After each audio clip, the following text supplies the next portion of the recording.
السلام علیکم ناظرین، آپ دیکھ رہے ہیں K92 نیوز۔ میں ہوں آرزو خان۔ آئیے شامل کرتے ہیں کچھ ہدایتیں اس پر۔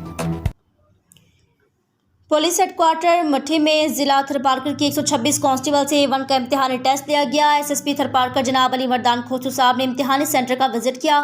کہا کہ لوگوں کی جان و مال کی حفاظت کے ساتھ ساتھ امن و امان برقرار رکھنے میں پولیس کے فرائض اور اہم ذمہ داریاں بھی شامل ہیں۔ ان خیالات کا اظہار انہوں نے تھرپارکر ضلع کے 126 پولیس کانسٹیبل A1 امتحانی ٹیسٹ کا جائزہ لیتے ہوئے کیا۔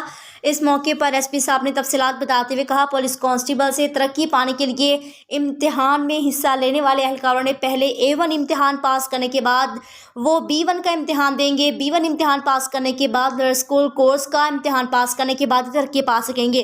SSP صاحب نے مزید کہا، پولیس اہلکاروں کی حوصلہ افزائی کے لیے ضروری ہے محکمہ پولیس کی جانب سے فراہم کی جانے والی اس قسم کے امتحانات سے فائدہ حاصل کر کے امتحانات پاس کر کے ترقی پا کر ملک و قوم کی حفاظت، دفاع اور خدمت کرنے میں اپنا بھرپور کردار ادا کر سکے۔